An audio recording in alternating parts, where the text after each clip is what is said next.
नमस्कार बच्चों, मैं डीके चौधरी। और आज जो है पॉलिटी की पहली क्लास होगी जिसमें पॉलिटी के रिगार्डिंग इंट्रोडक्शन के विषय में आपको बताया जाएगा। तो जैसे आप स्क्रीन पे देख भी रहे हो कि पॉलिटी स्पेशल बैच 11 नवंबर से स्टार्ट होगा और टाइमिंग शाम को 9:15 से होगी और वो 11 बजे तक चलेगा और उसका टाइमिंग 11:15 भी हो सकता है। और ये कोर्स ड्यूरेशन इसका जो है 1 से 1.5 महीने का होगा। और इसमें ये जो बैच है जो पॉलिटी स्पेशल है वो यूजफुल फॉर किसके लिए है, जैसे आईएएस का जो प्रीलिम्स एग्जाम है तो उसको आईएएस के जितने भी क्वेश्चंस हैं पॉलिटी के वो आप सभी क्वेश्चंस कर सकते हो। स्टेट पब्लिक सर्विस कमीशन होते हैं जैसे कि आपका यूपी पीसीएस है, बिहार पीसीएस है, हरियाणा पीसीएस है, राजस्थान पीसीएस है या उत्तराखंड पीसीएस है, जो तमाम तरह के स्टेट पीसीएस हैं उनके तमाम तरह के क्वेश्चन आपके पॉलिटी स्पेशल बैच में जो है होंगे। इसके अलावा जैसे यूपीएसआई है, पुलिस है, सीडीएस है, एनडीए है, एसीएफ असिस्टेंट कमांडेंट पुलिस के फॉर्म आते हैं, एसएससी एंड अदर एग्जाम। तो ये सभी एग्जामों के लिए यूजफुल रहेगा ये बैच। और आपने देखा होगा कि इसमें जो रजिस्ट्रेशन है वो आज से शुरू हो जाएंगे, शाम को 7 बजे से एक्टिवेट हो जाएगा पेमेंट लिंक और 11 तारीख से ये बैच आपका प्रॉपर वे में शुरू हो चुका होगा। तो आज हम बेसिक पॉलिटी के विषय में बात करेंगे। तो मेरे सामने काफी बच्चे आ चुके हैं, हेमंत हैं, बॉबी हैं, राजू हैं, गौरव हैं, रानी हैं और सुधांशु हैं, ठीक है, अभिषेक हैं, शेखिंदु हैं। तो जितने भी बच्चे जो है बहुत तेजी के साथ स्क्रीन हैं और आप सभी को बच्चों बहुत बहुत धन्यवाद, नमस्कार। और मैं आपके सामने बच्चों डीके चौधरी।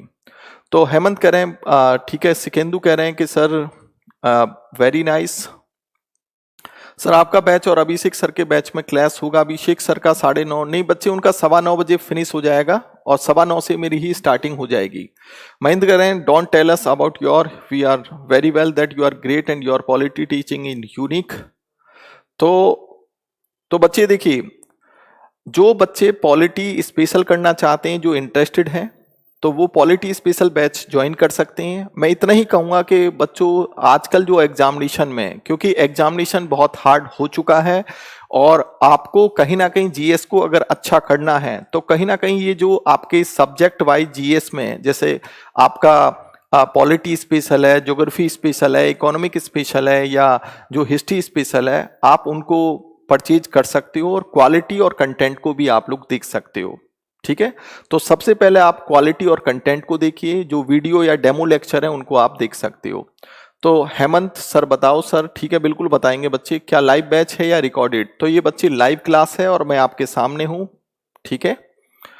तो देखिए आज हम डिस्कशन थोड़ा इंट्रोडक्शन कर लेते हैं कि पॉलिटी का जो सिलेबस है मैं आज की क्लास में वो डिफाइन करूंगा। तो बच्चों को कम से कम ये समझ में आना चाहिए कि पॉलिटी का सिलेबस क्या है और इस बैच में क्या क्या पढ़ाया जाएगा, ताकि आप डिफाइन कर सको कि हमें इस बैच में ज्वाइन करना है या नहीं करना है।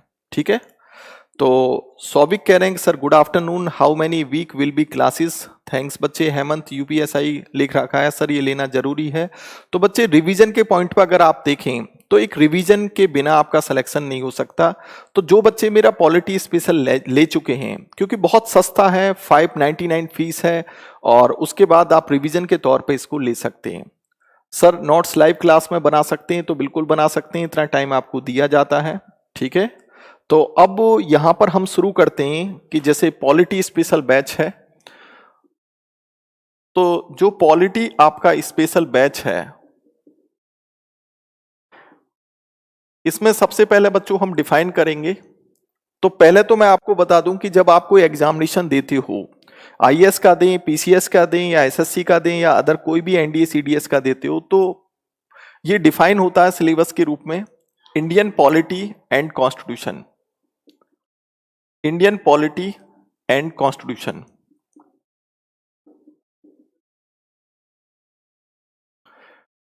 यानी कि भारतीय राजनीति और संविधान। तो बच्चों एक बात आप ध्यान रखिए कि दो चीजें हमारे इंडियन पॉलिटी में डिफाइन है, एक तो इंडियन पॉलिटी और एक संविधान। तो यहां पर हम कौन कौन से टॉपिक लेंगे, कौन कौन से टॉपिक आपके पढ़ाए जाएंगे, तो थोड़ा सबसे पहले हम इंट्रोडक्शन कर लेते हैं सिलेबस के रिगार्डिंग कि इसका सिलेबस क्या होगा। तो सबसे पहले हम बच्चों कॉन्स्टिट्यूशन की बात करते हैं कि जब हम कॉन्स्टिट्यूशन की बात करते हैं, क्योंकि देखिए हमारा देश जो है एक लोकतांत्रिक देश है, डेमोक्रेटिक देश है, और दुनिया के जितने भी डेमोक्रेटिक देश होते हैं उनके सबके अपने अपने संविधान होते हैं, ठीक है। और अमेरिका का अपना संविधान है, फ्रांस का अपना संविधान है, भारत का अपना संविधान है। तो हमें कोई अमेरिका का संविधान या फ्रांस का संविधान नहीं पढ़ना, हमें सिर्फ अपने इंडियन कॉन्स्टिट्यूशन के विषय में पढ़ना है। और हमारे इंडियन कॉन्स्टिट्यूशन में कौन कौन से टॉपिक पढ़ाए जाएंगे उनके रिगार्डिंग मैं डिस्कशन कर देता हूं। तो यहां पर बात आती है बच्चों, बायलिंगुअल बैच होगा आप लोगों का। तो संविधान के जो भारतीय संविधान है उसमें सबसे पहले थोड़ा थोड़ा मैं बताऊंगा। फिर यहां पर सबसे पहला जो टॉपिक होगा वो कॉन्स्टिट्यूशनल डेवलपमेंट का टॉपिक होगा। कॉन्स्टिट्यूशनल डेवलपमेंट का टॉपिक होगा। कॉन्स्टिट्यूशनल डेवलपमेंट का मतलब यहां पर है बच्चों संवैधानिक विकास।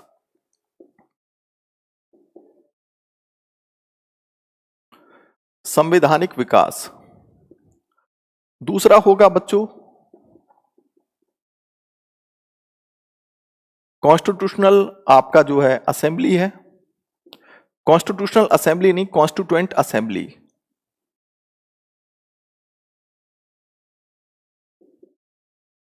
असेंबली का टॉपिक है।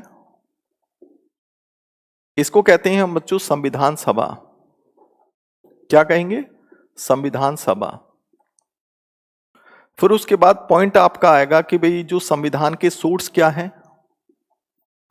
संविधान में पार्ट्स कौन कौन से हैं, और फिर इनके आर्टिकल्स। यानी कि सोर्स का मतलब होता है बच्चों स्रोत, फिर यानी कि संविधान के जो भाग हैं, और फिर आर्टिकल्स यानी कि अनुच्छेद, राइट।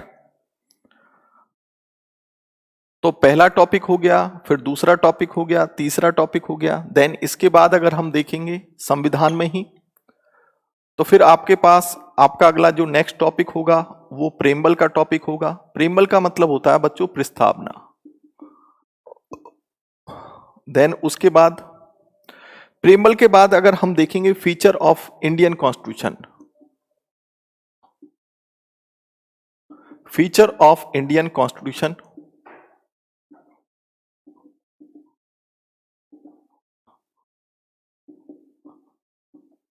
भारतीय संविधान की विशेषताएं।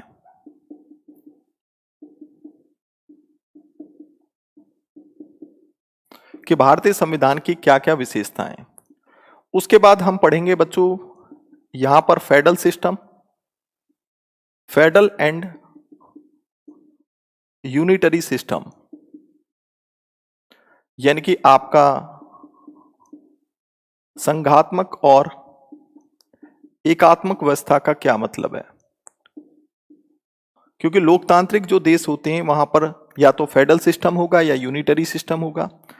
फिर उसके बाद है आपका पार्लियामेंट्री सिस्टम और प्रेसिडेंशियल सिस्टम।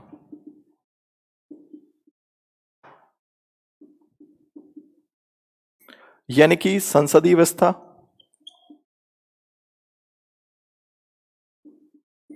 और अध्यक्षात्मक व्यवस्था।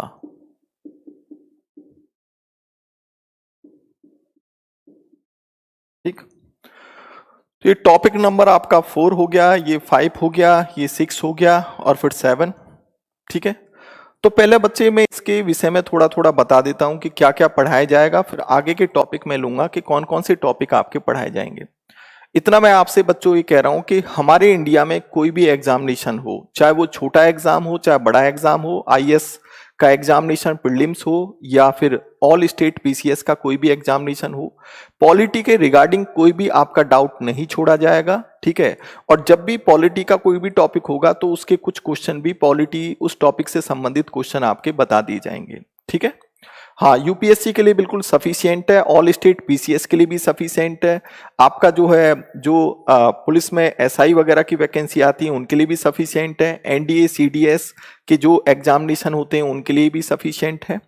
तो अब यहाँ पर बच्चों सबसे पहले देखो एक बात एक समझ लीजिए, जो कॉन्स्टिट्यूशनल डेवलपमेंट है, संवैधानिक विकास की बात करते हैं, तो हमारा जो संविधान का जो विकास हुआ, क्योंकि हमारा देश एक लोकतांत्रिक देश है और दुनिया के जितने भी डेमोक्रेटिक देश होते हैं सबके अपने अपने संविधान होते हैं। तो भारतीय संविधान का विकास कैसे हुआ, डेवलपमेंट कैसे हुआ, तो कॉन्स्टिट्यूशनल डेवलपमेंट में सबसे पहले हम संवैधानिक विकास में यही चीज पढ़ेंगे, क्योंकि संवैधानिक विकास से संबंधित कौन सा है, एक तो ये टॉपिक है और एक आपका कॉन्स्टिट्यूएंट असेंबली संविधान सभा वाला टॉपिक है।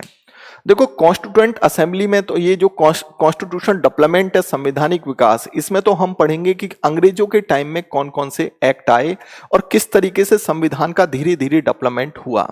जैसे आपने देखा होगा कि 1773 में रेगुलेटिंग एक्ट आया, उसके बाद पिट्स इंडिया एक्ट आया, देन इसके बाद आपने देखा होगा कि 1813 का चार्टर एक्ट आया, 1833 का फिर चार्टर एक्ट आया, 1858 का गवर्नमेंट ऑफ इंडिया एक्ट आया, फिर उसके बाद काउंसिल एक्ट आने शुरू हुए, जैसे 1861 का काउंसिल एक्ट आया, 1892 का 1892 का काउंसिल एक्ट आया, फिर आपका 1909 में मॉर्ले मिंटो एक्ट आया, 1919 में मॉन्टेगू चेम्सफोर्ड एक्ट आया, देन इसके अलावा 1935 में गवर्नमेंट ऑफ इंडिया एक्ट आया, फिर 1947 में जो इंडिपेंडेंट एक्ट आ गया। तो इस तरीके से धीरे धीरे हमारे कॉन्स्टिट्यूशन का एक बेस रखा गया। तो इस टॉपिक में ये जो एक्ट आए अंग्रेजों के टाइम में, उनसे संबंधित बातें आपको जो डिफाइन की जाएंगी कि किस एक्ट में क्या कहा गया। फिर उसके बाद हम कॉन्स्टिट्यूएंट असेंबली की बात करते हैं कि संविधान सभा के द्वारा हमारा कॉन्स्टिट्यूशन बना, तो उसमें संविधान सभा में कौन कौन सी बातें रखी गई, संविधान सभा हमारी कैसे बनी, संविधान सभा में कितनी कमेटियां बनी, फिर 2 साल 11 महीने 18 दिन में हमारा संविधान बन के तैयार हुआ। 26 नवंबर 1949 को हमारा संविधान कॉन्स्टिट्यूएंट असेंबली के द्वारा एक्सेप्ट या अडॉप्ट कर लिया गया और फिर 26 जनवरी 1950 को हमारा संविधान बन गया। हमारी संविधान सभा में कितने मेंबर थे, ठीक है, किसने भाग लिया, किसने पार्टिसिपेशन नहीं किया, वगैरह वगैरह तमाम तरह की चीजें इस टॉपिक में हम पढ़ेंगे। देन उसके बाद आएगा जो हमारा संविधान है। तो आपने देखा होगा कि यहाँ पर एक चीज और लिख लें हम, साथ में हम यहाँ शेड्यूल के विषय में भी पढ़ेंगे। किसके विषय में? शेड्यूल के विषय में। और शेड्यूल का मतलब होता है बच्चों अनुसूचियां। तो हमारा संविधान जो है लगभग 60 से 70 देशों से हमने कुछ ना कुछ चीजें उठाई हैं। तो यहाँ सोर्स में हम जो पढ़ेंगे सबसे पहले कि हमने कौन से देश से क्या क्या बातें उठाई। फिर हमारा संविधान क्योंकि पार्ट्स में डिवाइड है, पार्ट्स को आर्टिकल्स में डिवाइड किया गया है, तो संविधान में कितने पार्ट्स हैं, संविधान में कितने आर्टिकल्स हैं, कौन सा पार्ट्स किससे संबंधित है, कौन सा आर्टिकल किससे संबंधित है। फिर हमारे संविधान में जहां पार्ट्स और आर्टिकल्स फिनिश हो जाते हैं, उसके बाद हमारे कॉन्स्टिट्यूशन में अनुसूचियां शुरू हो जाती हैं, यानी कि शेड्यूल शुरू हो जाते हैं। तो ये जो शेड्यूल है 1 से लेकर 12 तक कौन कौन से शेड्यूल हैं, ठीक है, अमेंडमेंट हुआ, कौन कौन से शेड्यूल जोड़े गए, तो तमाम तरह की बातें इसमें होंगी। फिर हमारा जो है प्रेमबल का पोर्शन आ जाता है, प्रस्तावना जिसको हम उद्देशिका भी कहते हैं। तो यहाँ प्रेमबल में हम पढ़ेंगे कि भाई संविधान का सार माना जाता है किसको, प्रेमबल को, प्रस्तावना को। संविधान की आत्मा और हृदय भी कहा जाता है। हालांकि डॉक्टर BR अम्बेडकर ने संविधान की आत्मा और हृदय किसको माना था, हमारे कॉन्स्टिट्यूशन में जो आर्टिकल 32 है, राइट टू कॉन्स्टिट्यूशनल रेमेडीज, संवैधानिक उपचारों के अधिकार को माना है। तो प्रेमबल में हम जो है हमारे संविधान की आत्मा हृदय प्रेमबल को क्यों माना जाता है, जैसे हमारे प्रेमबल में सेकुलरिज्म की, समाजवाद की, पंथ निरपेक्षवाद की बात की गई है, सोशलिज्म समाजवाद की बात की गई है, सॉवरिन संप्रभुता की बात की गई है, फ्रीडमनेस की बात की गई है, इक्वलिटी समानता की बात की गई है। तो तमाम तरह के जो वर्ड हैं कि इनका मतलब क्या है, यूनिटी और इंटीग्रेशन, एकता और अखंडता का मतलब क्या है, सॉवरिन संप्रभुता का मतलब क्या है, सेकुलरिज्म यानी कि पंथ निरपेक्षवाद का मतलब क्या है, सोशलिज्म समाजवाद का मतलब क्या है, डेमोक्रेटिक इसका मतलब क्या है, और रिपब्लिकन गणतंत्र का मतलब क्या है। तो तमाम तरह की बातें जो प्रेमबल के अंदर हैं उन पे हम डिस्कशन करेंगे। Preamble is a part of Indian constitution माना जाता है, नहीं माना जाता, केशवानंद भारती केस के अनुसार, बेरूबरी केस था, गोलकनाथ केस था, वगैरह वगैरह। फिर हम यहाँ पर पढ़ेंगे बच्चे फीचर्स ऑफ इंडियन कॉन्स्टिट्यूशन की बात करेंगे कि भारतीय संविधान की क्या विशेषताएं, कि हमारे देश में इंडिपेंडेंट जुडिशरी है, हमारे संविधान में फंडामेंटल राइट है, हमारे संविधान में DPSP directive principle of state policy है, हमारे संविधान में फंडामेंटल ड्यूटीज हैं, हमारा संविधान जो रिटन कॉन्स्टिट्यूशन है और दुनिया का सबसे बड़ा रिटन कॉन्स्टिट्यूशन वाला देश कौन सा है, वो भारत ही है। तो ये तमाम तरह की जो विशेषताएं हमारे संविधान की, वो हम इस टॉपिक में जो है एक टीच करेंगे। फिर उसके बाद अब बात आती है कि जब हमारा संविधान एक डेमोक्रेटिक संविधान है, तो डेमोक्रेटिक देश में सिस्टम 2 टाइप के हो सकते हैं, या तो पार्लियामेंट्री सिस्टम होगा या प्रेसिडेंशियल सिस्टम होगा। पार्लियामेंट्री सिस्टम हमारे देश में चलता है, जबकि प्रेसिडेंशियल सिस्टम की बात जो है अमेरिका में की जाती है। लेकिन कहीं पर भी पार्लियामेंट्री सिस्टम या प्रेसिडेंशियल सिस्टम हो, वो भी 2 भागों में डिवाइड होता है, या तो वहां फेडरल सिस्टम होगा या यूनिटरी सिस्टम होगा।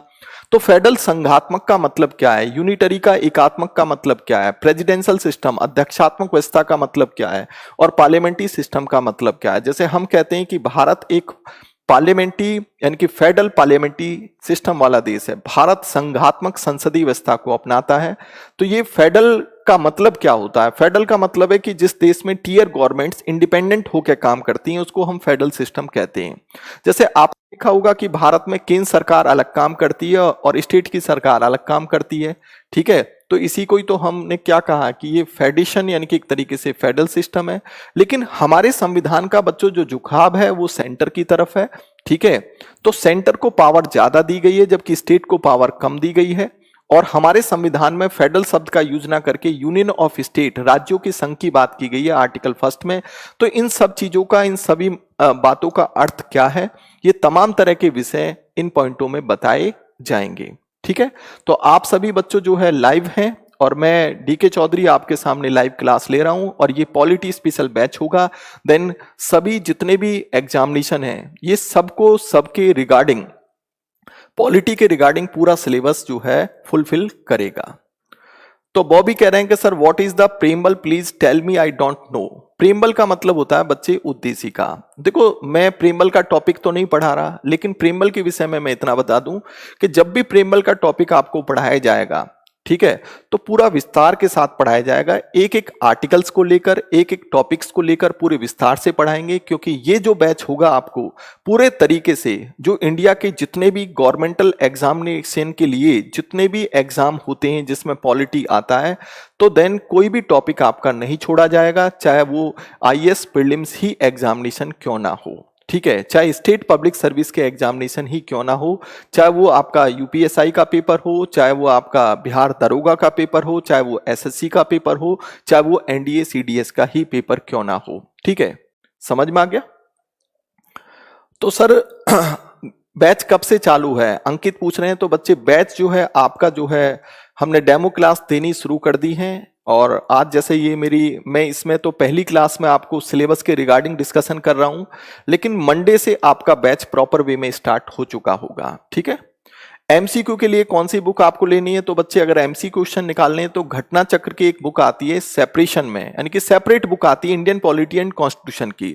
तो उसमें टॉपिक वाइज पॉलिटी के क्वेश्चन दिए गए हैं। हालांकि आपको अलग अलग मार्केट में जो है आप अलग अलग बुक भी ले सकते हो, जैसे हिस्ट्री की घटना चक्र की अलग बुक आती है, ज्योग्राफी की अलग आती है, पॉलिटी की अलग आती है, इको की अलग आती है। तो देन पॉलिटी के लिए अगर आप एमसीक्यू टाइप बुक लेना चाहते हो तो घटना चक्र जो आईएएस पीसीएस के लिए होती है, मैं एसएससी की बात नहीं कर रहा, आईएएस पीसीएस वाली जो घटना चक्र आती है जिसमें आपकी पूरी बुक आएगी और जिसमें लगभग आप ये मान के चलो कि लगभग जो है 5000 के आसपास क्वेश्चन है, तो वो आप बुक ले सकते हो और टॉपिक वाइज आप क्वेश्चन कर सकते हो, ठीक है। हाँ बच्चे, इस बैच में आपको मैं भी बता दूं कि आपको पीडीएफ नोट्स दिए जाएंगे जो आपके रिटन भी, यानी कि एक तरीके से क्लास रिटन नोट्स भी होंगे और इसके अलावा प्रिंटेड नोट्स भी आपको भेजा जाएगा। तो बच्चे ये जो फीस आपकी 599 फीस है, उसमें आपको लेक्चर के साथ साथ जो आपको लाइव क्लास तो होगी और लगभग मैं आपको बता दूं कि मेरा पॉलिटी का जो सिलेबस है लगभग 80 से 100 घंटे का सिलेबस होता है, जिसमें पॉलिटी आपको पढ़ाया जाएगा और पूरे के पूरे पॉलिटी को निचोड़ दिया जाएगा। समझ में आ गया? कहीं से कुछ डाउट रखने की कोई आवश्यकता नहीं है। हर एक टॉपिक, हर एक पार्ट, हर एक आर्टिकल्स आपको जो है करवाया जाएगा, समझाया जाएगा। पीडीएफ नोट्स आपको मिलेगा, जो क्लास नोट्स है वो भी एक रिटन नोट्स के रूप में दिया जाएगा और साथ में जो आपके प्रिंटेड नोट्स हैं वो भी आपको दिए जाएंगे।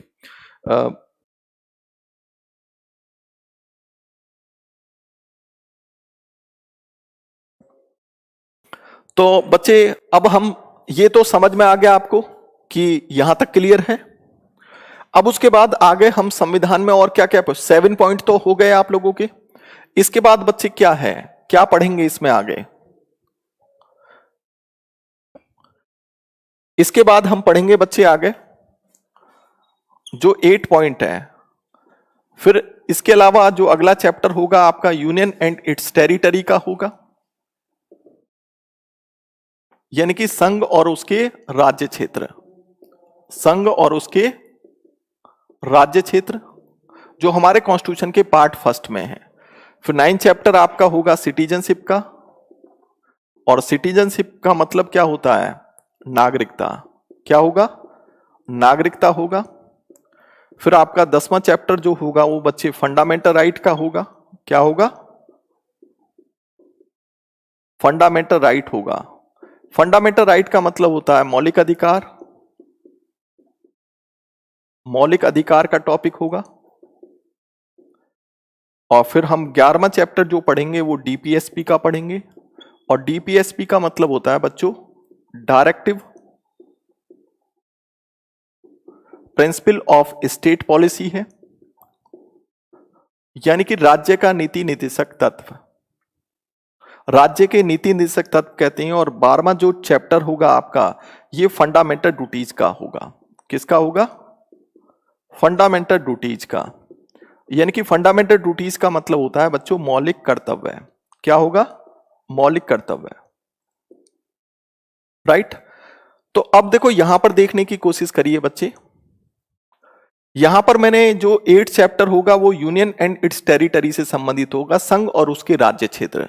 जब हम संघ और उसके राज्य क्षेत्र की बात करते हैं तो हमारे कॉन्स्टिट्यूशन में बच्चों आर्टिकल 1 से लेकर आर्टिकल 4 तक संघ और उसके राज्य क्षेत्र है, और ये हमारे कॉन्स्टिट्यूशन का पार्ट 1 है, जिसमें हम पढ़ेंगे कि कौन सा कोई राज्य, अगर जैसे हम यूपी की बात करें तो यूपी को 3 भागों में तोड़ने की बात की जा रही है। साथ में ये भी हो रही है कि एनसीआर का क्षेत्र बड़ा किया जाएगा, जिसमें यूपी के कुछ क्षेत्र लिए जाएंगे, एनसीआर का क्षेत्र, हरियाणा का कुछ क्षेत्र लिया जाएगा। तो इस तरीके से जो नए राज्यों का गठन होता है, फॉर्मेशन ऑफ जो न्यू स्टेट है, वो आर्टिकल 3 के अनुसार होता है।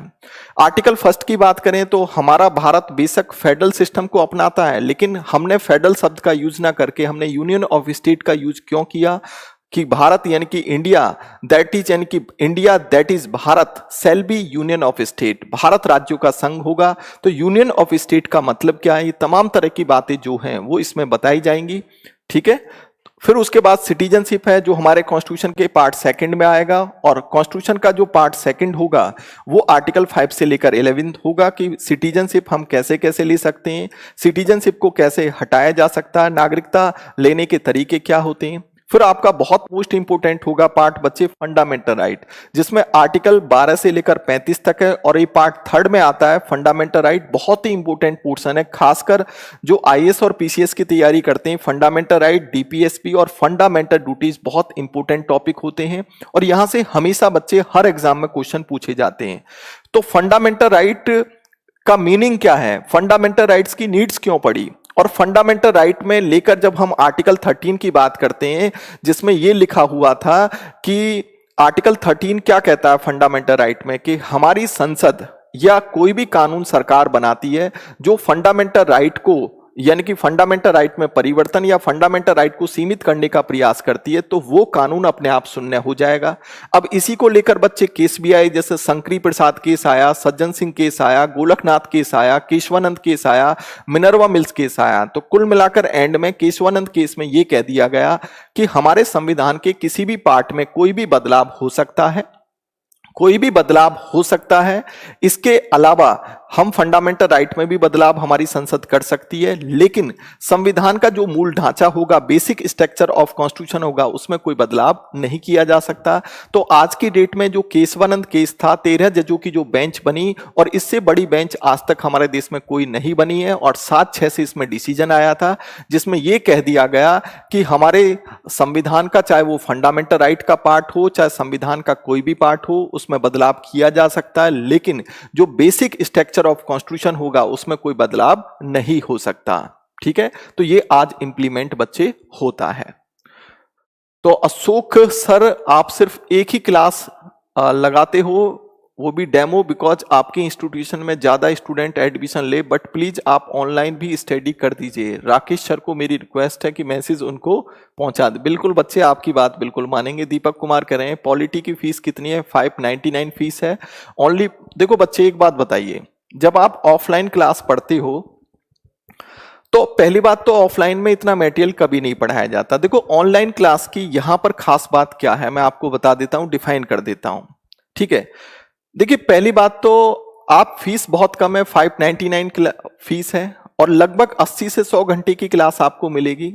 तो फीस तो आप ये मान के चलो, कुछ सुनने ही मान के चलो कि 100 घंटे की क्लास अगर आप पॉलिटी में ले रहे हो, 80 घंटे की क्लास ले रहे हो, तो बच्चे 599 का तो फिर कोई मतलब ही नहीं बनता। ठीक है, दूसरी बात, आपको हर तरीके से, यानी कि आपको डायरेक्शन भी दी जा रही है कि किस तरीके से पॉलिटी को पढ़ना होगा, किस तरीके से एमसीक्यू टाइप क्वेश्चन आप निकालते हो। तो ये तमाम तरह की बातें जो है हम बैच में पूरे तरीके से बच्चे की हेल्प करते हैं।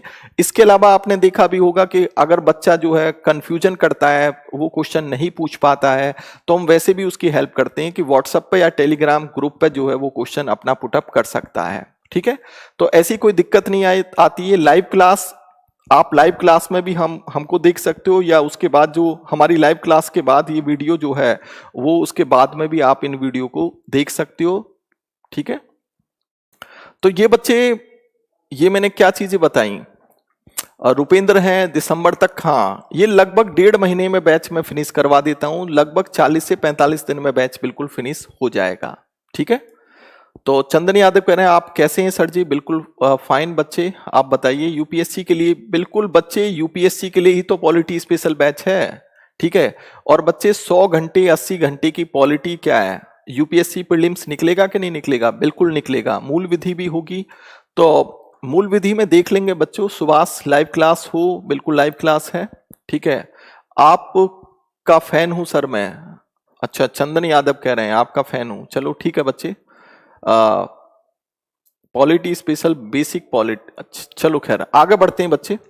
यहां पर फिर डीपीएसपी की बात करते हैं, direct principle of state policy. हमारे कॉन्स्टिट्यूशन के पार्ट ये किस में आता है? 4 में आता है, जिसमें आर्टिकल आपके कहां से कहां तक आएंगे? ये 36 से लेकर 51 तक आएंगे।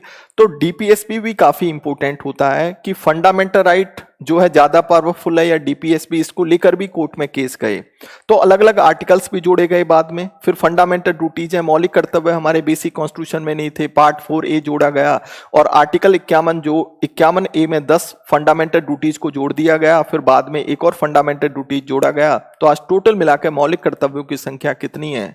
तो बच्चे कितनी है? ये 11 है। तो बच्चों ये मैंने 11 टॉपिक बताए, किससे संबंधित? संविधान से संबंधित बताए, कि संविधान के पोर्शन में हम सबसे पहले इनको पढ़ेंगे 11 पोर्शंस को। देन उसके बाद ये मुझे वो तो दिखाओ ऐप वाले बच्चे, ये आपने जहां तक है बच्चों, ये आज मैं सिलेबस को डिफाइन कर रहा हूं कि कम से कम आपको पता होना चाहिए कि आपके बैच में क्या पढ़ाया जाएगा। तो ये कॉन्स्टिट्यूशन वाला पोर्शन मैंने यहां तक आपको बताया, और टोटल कितने टॉपिक यहां तक बताए? 12 टॉपिक। अब आप देखना बच्चे, कोई भी टॉपिक आपका नहीं छोड़ा जाएगा, तमाम तरह के टॉपिक्स आपको इसमें बता दिए जाएंगे। फिर बच्चे इंडियन पॉलिटी का जो संबंध होता है वो सरकार से होता है। कहने का मतलब है कि जो इंडियन पॉलिटी का संबंध होता है वो बच्चे किससे होता है? सरकार से संबंधित होता है। तो फिर आपका सरकार का पोर्शन शुरू हो जाएगा। तो यहां पर जब हम इंडियन पॉलिटी की बात करते हैं, किसकी बात करते हैं? इंडियन पॉलिटी की। तो फिर उससे आपका सिलेबस अब शुरू हो जाता है इंडियन पॉलिटी में। जैसे टॉपिक आपका प्रेसिडेंट का टॉपिक होगा, आपका वाइस प्रेसिडेंट का टॉपिक होगा, फिर आपका काउंसिल ऑफ मिनिस्टर का टॉपिक होगा। हाँ, यहां पर काउंसिल ऑफ मिनिस्टर्स है, काउंसिल ऑफ मिनिस्टर्स यानी कि मंत्री परिषद है सेंटर की। साथ में आपका क्या है, यहां पर पीएम है, इसमें सारे मंत्री आ जाते हैं, पीएम आ जाएगा, यानी कि मंत्री परिषद हो गया, आपका पीएम का पोर्शन हो गया। उसके बाद यहीं पर हम फिर पढ़ेंगे आपका जैसे कि पार्लियामेंट के रिगार्डिंग, पार्लियामेंट यानी कि संसद के रिगार्डिंग। तो संसद में आपको जैसे संसद में आपको क्या पढ़ाया जाएगा? लोकसभा और राज्यसभा के विषय में पढ़ाया जाएगा कि लोकसभा का मतलब क्या, राज्यसभा का क्या है। फिर आपका उसके बाद जो पार्लियामेंट्री प्रोसीडिंग है,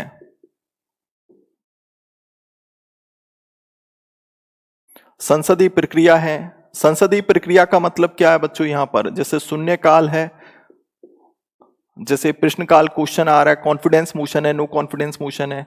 देन उसके बाद यहां पर हम पढ़ेंगे पार्लियामेंट्री कमेटी।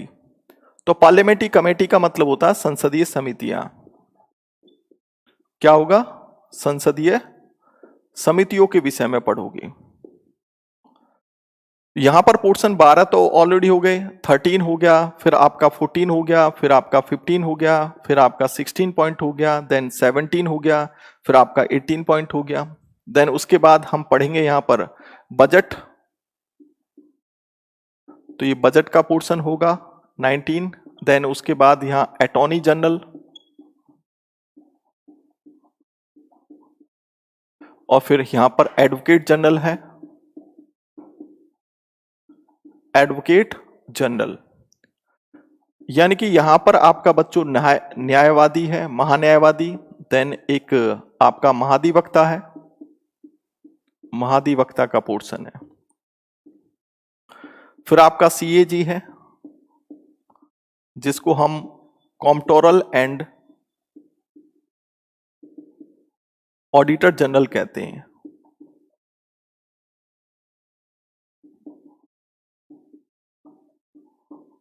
नियंत्रक व महालेखा परीक्षक है। तो आपका ये 20, फिर आपका 21, फिर हम यहां पर चलेंगे बच्चे, फिर आपका आ जाएगा 22 वाला जो टॉपिक है। फिर यहां पढ़ेंगे हम बच्चों गवर्नर के विषय में, क्योंकि स्टेट गवर्नमेंट आ जाएगा, ठीक है, गवर्नर हो गया। तो पहले यहां तक मैं आपको बता देता हूं। कोर्स कंप्लीट होने के बाद लगभग आप ये मान के चलो कि बच्चों 1 महीने तक वीडियो जो है रहती है, ठीक है। अब देखो यहां पर देखो बच्चे, ये जो प्रेसिडेंट है तो राष्ट्रपति हेड ऑफ नेशन होता है, हालांकि नॉमिनल एंड फॉर्मल होकर काम करता है। और हमारे कॉन्स्टिट्यूशन के आर्टिकल किस में 52 की बात की जाती है, यानी कि there shall be a president of India, Bharat का एक राष्ट्रपति होगा। राष्ट्रपति की क्या क्या पावर होती है, राष्ट्रपति को कैसे बनाया जाता है, राष्ट्रपति का इलेक्शन कैसे होगा, इम्पीचमेंट प्रोसेस क्या होती है, तमाम तरह की चीजें हम प्रेसिडेंट में पढ़ेंगे। और आपने देखा होगा कि पार्ट 5 किससे संबंधित है, यूनियन गवर्नमेंट से संबंधित है। फिर हम वाइस प्रेसिडेंट है, जो कि चेयरमैन ऑफ राज्यसभा के रूप में काम करता है। हमारे कॉन्स्टिट्यूशन के किस आर्टिकल में 63 में, जिसमें लिखा है there shall be a vice president of India, Bharat का एक उपराष्ट्रपति होगा। तो वाइस प्रेसिडेंट का काम क्या होता है, वाइस प्रेसिडेंट कैसे काम करता है, कैसे हटाया जाता, तमाम तरह की चीजें। फिर then council of minister oblique PM है, जो स्टेट गवर्नमेंट के सारे मंत्री हैं, जो पीएम हैं, उनके रिगार्डिंग। फिर आपका पार्लियामेंट में लोकसभा कैसे काम करती है, लोकसभा में कितने सदस्य होते हैं, लोकसभा के सदस्य कैसे चुने जाते हैं। फिर राज्यसभा के सदस्यों को कैसे चुना जाता है, राज्यसभा कैसे काम करती है, राज्यसभा का काम क्या होता है, वगैरह वगैरह, ये सब पार्लियामेंट में आ जाएगा। लोकसभा राज्यसभा का कंपैरिजन होगा कि भाई लोकसभा मजबूत क्यों है, राज्यसभा कमजोर क्यों है, किन किन मामलों पर लोकसभा मजबूत होती है, किन किन मामलों पर राज्यसभा मजबूत होती है।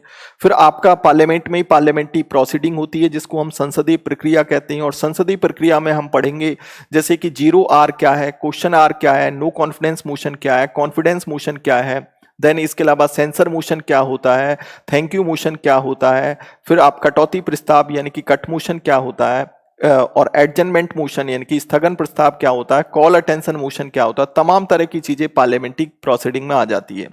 पार्लियामेंट्री कमेटी की बात करें तो इसमें हम तमाम तरह की जो पार्लियामेंट्री कमेटियां होती हैं उनकी रिगार्डिंग पढ़ा जाएगा, जिसमें हम पढ़ेंगे कि भाई पब्लिक अकाउंट कमेटी, लोक लेखा समिति क्या है, आकलन समिति, जो एस्टिमेट कमेटी क्या होती है, पब्लिक अंडरटेकिंग कमेटी, लोक उद्यम समिति क्या होती है, परमानेंट कमेटी कौन सी होती है, नॉन परमानेंट कमेटी कौन सी होती है, डिपार्टमेंटल कमेटी का क्या काम होता है, जिनको विभागीय समितियां कहते हैं। तो ये सारी चीजें आपके चैप्टर नंबर 18 में पढ़ा जाएगा। फिर देखो बजट एक तो इकोनॉमिक बेस के आधार पर पढ़ते हो और एक पॉलिटिकल बेस के आधार पर होते हैं। बजट में जो है आर्टिकल 112 से लेकर आर्टिकल 117 का यूज है हमारे कॉन्स्टिट्यूशन में। तो बजट शब्द हमारे संविधान में मेंशन है या नहीं है, तो बजट शब्द हमारे संविधान में बच्चों मेंशन नहीं है। बजट शब्द के स्थान पर आर्टिकल 112 में एनुअल फाइनेंशियल स्टेटमेंट दिया हुआ है, वार्षिक वित्तीय विवरण दिया है। तो बजट क्या चीज होती है, बजट को कैसे रखा जाता है, ठीक है। बजट में डिमांड ऑफ ग्रांट का क्या मतलब है, ग्लोटिन का क्या मतलब होता है, वोट एंड अकाउंट क्या होता है, लेखानुदान क्या होता है, वोट ऑफ क्रेडिट का मतलब क्या होता है, सप्लीमेंट्री ग्रांट अनुपूरक अनुदान क्या होता है, एडिशनल ग्रांट क्या होती है, एक्सिस ग्रांट क्या होती है, एक्सेप्शनल ग्रांट क्या होती है, तमाम तरह की बातें जो बजट में सारी चीजें हैं वो आपकी यहाँ बजट के पोर्शन में पढ़ा दी जाएगी। अटॉर्नी जनरल जो कि first law officer of the central government होता है, केंद्र सरकार का प्रथम विधि अधिकारी होता है। तो केंद्र सरकार के तमाम तरह के केसों को कौन लड़ता है? अटॉर्नी जनरल लड़ता है। और जबकि ये एडवोकेट जनरल महाधिवक्ता स्टेट में होता है और इसको स्टेट का first law officer of the state government कहते हैं। फिर कैग के विषय में पढ़ेंगे, कॉम्प्ट्रोलर एंड ऑडिटर जनरल जो कि आर्टिकल 148 में आता है। कैग का काम क्या है, कैग कैसे काम करता है? कैग हमारे देश की सबसे बड़ी एपेक्स ऑडिटर बॉडी होती है। जब सरकारें अपना पैसा खर्च कर देती हैं तो उन खर्चों की जांच कौन करता है? सीएजी करता है। और सीएजी को हम अपने देश में एपेक्स ऑडिटर बॉडी कहते हैं, यानी कि सबसे बड़ी लेखा परीक्षण संस्था होती है। यानी कि हमारे देश में कोई भी सरकार जब पैसा खर्च करती है, चाहे केंद्र सरकार हो चाहे राज्य सरकार हो, दोनों तरह की सरकारों के खर्चों की जांच कौन करता है? सीएजी करता है। तो सीएजी इंडिया की जो है top most CAG auditor body है। ठीक है, इतना समझ में आ गया। ये बच्चे एसएससी के लिए भी है, सभी एग्जाम्स के लिए। और 10 दिसंबर, मैं इतना भी बता दूं कि लगभग 10 दिसंबर से हम पहले पहले इस बैच को फिनिश कर देंगे। और जो खासकर यूपी पीसीएस का एग्जामिनेशन दे रहे हैं, जो यूपी पीसीएस 2019 का जिन्होंने फॉर्म फिलअप किया है, तो उनके लिए तो ये बैच वाकई बहुत जरूरी है, क्योंकि 10 दिसंबर तक लगभग हमें बेशक एक्स्ट्रा क्लास लेनी पड़े तो इस कोर्स को हम, क्योंकि हमारे स्पेशल बैच सभी के आ रहे हैं सभी सब्जेक्टों के, तो पूरा का पूरा कोर्स आपका लगभग जहां तक है 10 दिसंबर तक आपका फिनिश कर दिया जाएगा। ठीक है, सारे टॉपिक्स आपके कंप्लीट होंगे। तो अभी यहां पर CAG comptroller and auditor general हो गया। फिर गवर्नर की बात करते हैं, तो ये गवर्नर जो है स्टेट का सबसे बड़ा क्या होता है? ये हेड ऑफ स्टेट होता है। इसके विषय में जो कि आर्टिकल 153 में आता है, जिसमें लिखा है कि there shall be a governor for each state. प्रत्येक स्टेट का एक गवर्नर होगा, लेकिन आपने देखा होगा कि गवर्नर एक से अधिक राज्यों का भी बनाया जा सकता है। ठीक है, तो गवर्नर आर्टिकल 153 में आता है। तो गवर्नर के काम क्या होंगे, गवर्नर कैसे काम करता है, गवर्नर को हेड ऑफ स्टेट क्यों माना जाता है, राज्य का प्रमुख क्यों माना जाता है, और ये स्टेट की जो काउंसिल ऑफ मिनिस्टर होती है उसकी सलाह पर काम करता है, इसकी पावर क्या क्या होंगी, तो तमाम तरह के पॉइंट गवर्नर के टॉपिक में आपको पढ़ा दिए जाएंगे। फिर उसके बाद बच्चे आएगा टॉपिक आपका कौन सा? तो ये आपके कितने टॉपिक हो गए? 22 टॉपिक हो गए। देन उसके बाद अगला जो टॉपिक होगा बच्चों, उसके बाद अगला जो टॉपिक होगा इसमें वो होगा बच्चों आपका गवर्नर के बाद होगा आपका, जैसे सीएम हो गया, आपका council of ministers of state government है। यानी कि कहने का मतलब है सीएम है और राज्य सरकार की मंत्रिपरिषद है।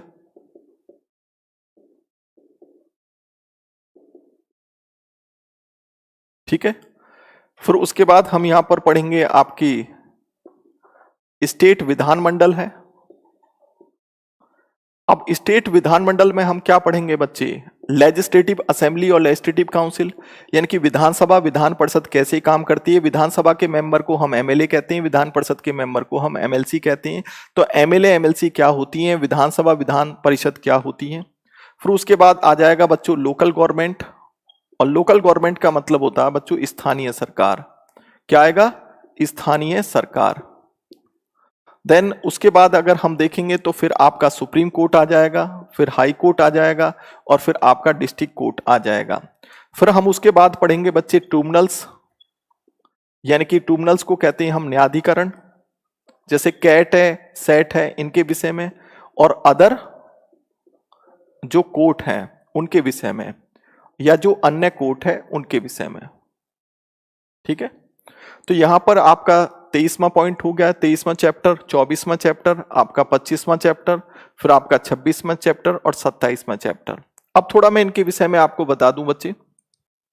स्टेट में सीएम होता है और स्टेट की अपनी अपनी मंत्रिपरिषद होती है। और आप जानते हो कि चाहे सेंटर की मंत्रिपरिषद हो चाहे स्टेट की मंत्रिपरिषद हो, 3 टाइप के मंत्री होते हैं। कुछ कैबिनेट मंत्री होते हैं, कुछ स्टेट मिनिस्टर होते हैं, और कुछ इंडिपेंडेंट स्टेट मिनिस्टर्स होते हैं। तो ये काम क्या करते हैं कि इनको कौन बनाता है, किस तरीके से काम करते हैं, तमाम तरह की बातें इसमें हैं। सीएम का काम क्या होता है, सीएम की पावर क्या होती है। फिर आपका स्टेट विधानमंडल है जिसको राज्य विधानमंडल कहते हैं, इसमें विधानसभा विधान परिषद के विषय में पढ़ेंगे। पढ़ेंगे। विधानसभा के मेंबर को हम एमएलए कहते हैं, विधान परिषद के मेंबर को हम एमएलसी कहते हैं। फिर आपका यहां पर आ जाएगा बच्चे लोकल गवर्नमेंट, स्थानीय सरकार आएगा। स्थानीय सरकार जो कि डिस्ट्रिक्ट में काम करती है, और उस डिस्ट्रिक्ट में भी आपने ग्रामीण क्षेत्र होता है, शहरी क्षेत्र होता है। तो ग्रामीण क्षेत्र के लिए हम पंचायतों के रिगार्डिंग पढ़ेंगे, जिसमें जिला पंचायत, ब्लॉक पंचायत, ग्राम पंचायत होगा। और शहरी स्थानीय सरकार के लिए, जिसको हम अर्बन लोकल गवर्नमेंट कहते हैं, म्युनिसिपैलिटीज नगर पालिकाएं कहते हैं, इसमें हम म्युनिसिपल कॉर्पोरेशन के विषय में, म्युनिसिपैलिटीज के विषय में और नगर पंचायत के विषय में पढ़ेंगे। इनका काम क्या होता है, ठीक है, ये कैसे काम करती हैं, कि और अन्य जो है संस्थाएं इसमें लोकल गवर्नमेंट में कौन कौन सी होती हैं, ठीक है। नोटिफाइड एरिया होता है, पोर्ट ट्रस्ट वगैरह होते हैं, इन तमाम तरह की चीजों के विषय में। और साथ में यहाँ पर जो 11th और 12th शेड्यूल हैं उनके विषय में पढ़ाया जाएगा, क्योंकि 11th शेड्यूल में 29 सब्जेक्ट दिए जो कि पंचायतों की रिगार्डिंग है, और 12th शेड्यूल जिसको 12वीं अनुसूची कहते हैं उसमें 18 सब्जेक्ट दिए जो कि नगर पालिकाओं से संबंधित है, ठीक है। क्लास ड्यूरेशन बच्चे पर डे, जो अवनीश पूछ रहे हो आप, 2 घंटे का क्लास डे पर डे होगा, यानी कि 1.25 घंटे से 2 घंटे का होगा, ठीक है, पर डे क्लास होगी। और लगभग कोशिश यही होगी बच्चे 10 दिसंबर तक मैं अपना पॉलिटी का सिलेबस पूरा क्लियर करवा चुका हूंगा। तो चंदन यादव कह रहे हैं sir MLA, MLC and MP and Rajya Sabha member. तो बच्चे एमएलए विधानसभा के मेंबर होते हैं, एमएलसी विधान परिषद के मेंबर होते हैं, और जो लोकसभा के मेंबर को भी हम एमपी कहते हैं और राज्यसभा के मेंबर को भी हम एमपी कहते हैं। लेकिन एक बात हमेशा ध्यान रखना कि एक व्यक्ति एक साथ कभी भी 2 हाउस का मेंबर वो कभी भी नहीं हो सकता। तो gate cracker all topics covered, हाँ बिल्कुल सभी टॉपिक्स आपके कवर्ड हो जाएंगे, चाहे आप आईएएस प्रीलिम्स का एग्जाम दें, चाहे स्टेट पब्लिक सर्विस का आप एग्जामिनेशन दें। रही दूसरी बात, जब हम मेंस की बात करते हैं, जैसे आईएएस का मेंस है, पॉलिटी सब्जेक्ट है, या फिर आपका पीसीएस का मेंस है जो जीएस सेकंड में आता है, तो उसके लिए अलग से बैच बनेगा, क्योंकि मेंस में जो पेपर आता है वो डेस्क्रिप्टिव आता है, जबकि प्रीलिम्स में पेपर आपका जो है ऑब्जेक्टिव आता है, ठीक है, ये ध्यान आप रखिएगा। तो आईएएस प्रीलिम्स का पूरा यानी कि सारे सब्जेक्ट, सारे जो है टॉपिक्स हैं वो डिफाइंड इनकी कवर्ड किए जाएंगे। इसके अलावा स्टेट पब्लिक सर्विस जो है उसके सारे के सारे टॉपिक जो है कवर्ड करवाए जाएंगे। इसके अलावा एनडीए, सीडीएस, एसीएफ, और इसके अलावा जितने भी एसएससी या और भी जो अन्य एग्जाम है, चाहे पुलिस, यूपीएसआई या बिहार एसआई, सबके जो है टॉपिक्स कवर्ड हो जाएंगे, बिल्कुल सबके सब, बिल्कुल यूपी पीसीएस हो, बिहार पीसीएस हो, देन सभी। सर जी हम आपका यूपीएसआई वाला बैच लिया है, क्या सर जी यूपीएसआई के लिए यह पॉलिटी बैच लेना है? तो बच्चे ले सकते हो, मैं तो ये कह रहा हूं कि फायदा होगा, क्योंकि इससे आपका एक रिवीजन हो जाएगा, क्योंकि कोई पैसा कोई बहुत बड़ी बात नहीं है, 599 कोई बहुत ज्यादा फीस नहीं है। हाँ, वेस्ट बंगाल भी बिल्कुल कवर होगा, ठीक है। आप जो है कमेंट पे आप जाके देख सकते हो, कमेंट पे जैसे कैरियर विल के ऐप पे आप जाओगे तो वहां पर जो हमारा जो पोस्टर है वहां पर बच्चों के कमेंट आ जाते हैं, तो कमेंट में भी आप पूछ सकते हो कि डीके सर का पॉलिटी कैसा है, ठीक है। तो बच्चे अपने आप, जो ओल्ड बच्चे हैं जो हमसे पढ़ चुके हैं, वो अपने आप अपना जो है हमारा फीडबैक दे देंगे आपको कि किस तरीके से पढ़ाते हैं, ठीक है। तो बच्चे आज तो मैं कोर्स को डिफाइन कर रहा हूं कि क्या क्या टॉपिक, क्योंकि बच्चों की एक पहली प्रॉब्लम ये होती है कि सर आप इसमें क्या क्या पढ़ाएंगे, तो मैं आज बता रहा हूं कि क्या क्या पढ़ाना होगा। आज मैं आपको कोई टॉपिक डिफाइन नहीं कर रहा, मैं टॉपिकों के विषय में बता रहा हूं कि कौन कौन से टॉपिक पढ़ाए जाएंगे और टॉपिकों में क्या क्या करवाया जाएगा। तो ये तमाम तरह की चीजें यहां पर फिर आप supreme court, high court, district court देख सकते हो। सुप्रीम कोर्ट को उच्चतम न्यायालय कहते हैं, आर्टिकल 124 में आता है। हाई कोर्ट आर्टिकल जो है ये आपका है 214 में, यानी कि ये 124 में, ये आपका जो है यानी कि 214 में आ जाएगा। डिस्ट्रिक्ट कोर्ट आर्टिकल 233 में आ जाएगा, जो डिस्ट्रिक्ट कोर्ट की बात की गई है। तो सुप्रीम कोर्ट है, हाई कोर्ट है, डिस्ट्रिक्ट कोर्ट है। देन फिर उसके बाद ट्रिब्यूनल्स होते हैं, न्यायाधिकरण अलग अलग सेक्टर के बना दिए जाते हैं, जैसे सेंटर में कैट है, ठीक है, और स्टेट में सेट होता है। कैट का मतलब सेंट्रल एडमिनिस्ट्रेटिव ट्रिब्यूनल्स है, जो हमारे कॉन्स्टिट्यूशन के आर्टिकल जो है 323 ए में आता है, पार्ट 14 ए में आएगा। फिर अदर कोर्ट्स हैं, जैसे कि आपका मोबाइल कोर्ट क्या होता है, आपका जो है ग्राम पंचायती क्या, यानी कि ग्रामीण कोर्ट क्या होते हैं, मोबाइल कोर्ट क्या होते हैं, आपका कंज्यूमर कोर्ट क्या होता है। ये तमाम तरह के जितने भी कोर्ट्स हैं वो सब इसमें कवर कर दिए जाएंगे। सर जी आप बेस्ट हो, वरन पॉलिटी से डर लगता है, जबकि डीके सर जी मिले तब से पॉलिटी टेंशन खत्म। तो थैंक्स बच्चे, बहुत बहुत धन्यवाद आपका। अब उसके बाद हम आगे के जो टॉपिक है वो कौन कौन से पढ़ाएंगे। इसके बाद बच्चे अभी यहां पर सिलेबस फिनिश नहीं हुआ, सिलेबस तो अभी आएगा बच्चे। इसके बाद और कौन कौन से टॉपिक होंगे, इसके बाद बच्चे टॉपिक आपका पढ़ाया जाएगा। इसके बाद बच्चे एक टॉपिक आएगा जैसे कि आपका ऑर्गेनाइजेशन का टॉपिक होगा, जिसको हम कहते हैं संस्थाएं।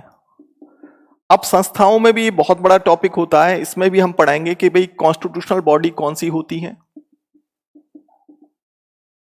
यानी कि कॉन्स्टिट्यूशनल बॉडी का मतलब होता है संवैधानिक संस्थाएं। संवैधानिक संस्था कौन सी होती है। इसके अलावा जो एग्जीक्यूटिव बॉडी होती है वो कौन सी है, इसका मतलब होता है कार्यकारी संस्थाएं। इसके अलावा आपका स्टैच्यूटरी बॉडी कौन सी होती है, यानी कि वैधानिक संस्थाएं कौन सी होती है, यानी कि लीगल संस्थाएं। तो लगभग इसमें मैं बच्चों लगभग मैं आपको बताता हूं 30 तरह की संस्थाएं बताता हूं, बहुत होती हैं 30 तरह की संस्थाएं। कॉन्स्टिट्यूशनल बॉडी वो होती हैं जो हमारे संविधान में मेंशन होती हैं, जैसे आपका इलेक्शन कमीशन आर्टिकल 324 में, यूपीएससी आर्टिकल 315 में है, संघ लोक सेवा आयोग, फाइनेंस कमीशन आर्टिकल 280 में यानी कि वित्त आयोग है। ठीक है, तो जो संस्थाएं हमारे संविधान में मेंशन है उनके विषय में बताया जाएगा। एग्जीक्यूटिव बॉडी कौन सी होती है, जो सरकार या सरकार के किसी मंत्रालय के द्वारा बनाई जाती हैं, जैसे कि आपका प्लानिंग कमीशन, जैसे कि जिसको हम नीति आयोग कहते हैं, जैसे कि एनडीसी नेशनल डेवलपमेंट काउंसिल है, ये तमाम तरह की, जैसे कि सीबीआई है। स्टैच्यूटरी बॉडी कौन सी होती है, ये वो होती हैं जो कि सेटअप बाय पार्लियामेंट, संसद के कानून के द्वारा बनाई जाती हैं, जैसे सेबी हो गया, जैसे आपका आरबीआई हो गया, जैसे आपका इसके अलावा जैसे सेंट्रल इंफॉर्मेशन कमीशन हो गया, केंद्रीय सूचना आयोग हो गया, स्टेट इंफॉर्मेशन कमीशन हो गया, स्टेट सूचना आयोग हो गया। इसके अलावा नेशनल ह्यूमन राइट कमीशन, राष्ट्रीय मानव अधिकार हो गया, national state human right commission हो गया, तो वुमेन कमीशन हो गया, आपका रीजनल काउंसिल हो गया। तमाम तरह की वो संस्थाएं जो कि स्टैच्यूटरी बॉडी के रूप में है।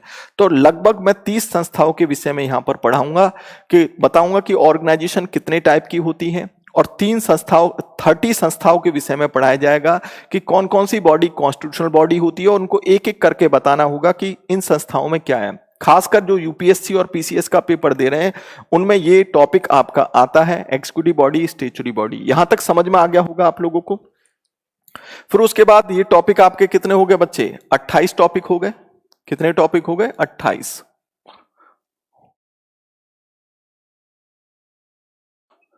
इसके बाद बच्चों आएगा आपका टॉपिक कौन सा, जैसे आपका जैसे इलेक्शन कमीशन का टॉपिक होगा, यानी कि चुनाव आयोग का टॉपिक होगा।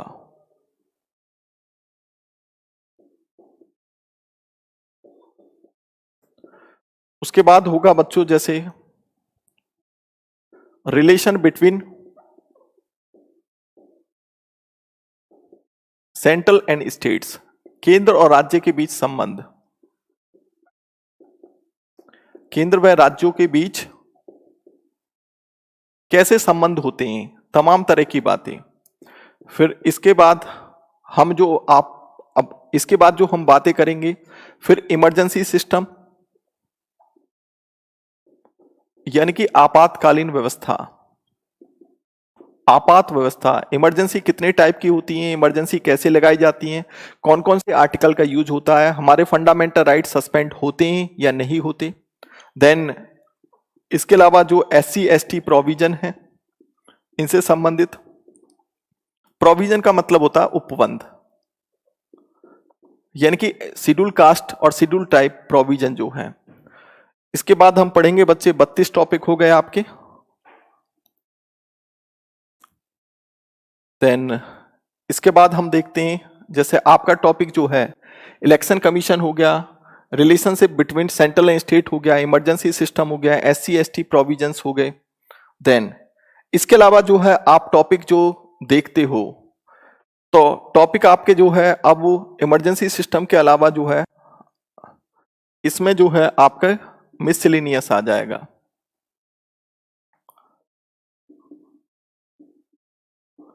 यानी कि अब विविध के टॉपिक आ जाएंगे, जो भी आपके टॉपिक बचते हैं।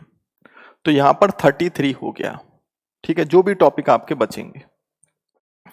अब बच्चों यहां पर थोड़ा समझने की कोशिश करो।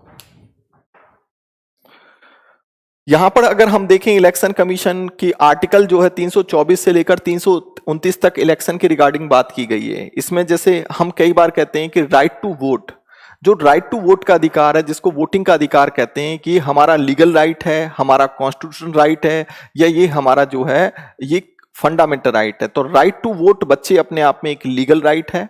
ये आपने देखा होगा कि सुप्रीम कोर्ट में 2013 में एक केस भी आया था, और उस केस में सुप्रीम कोर्ट ने स्पष्ट कहा था कि राइट टू वोट, यानी कि राइट टू वोट का मतलब है वोट करने का अधिकार, एक लीगल राइट होगा। तो होता क्या है कि बच्चे कई बार बड़े कंफ्यूज हो जाते हैं कि राइट टू वोट की बात जो है आर्टिकल 326 में की गई है, तो ये संवैधानिक अधिकार है। तो बच्चे, संवैधानिक अधिकार नहीं होता। राइट टू वोट का जो अधिकार है वो एक लीगल राइट माना गया है सुप्रीम कोर्ट के अनुसार।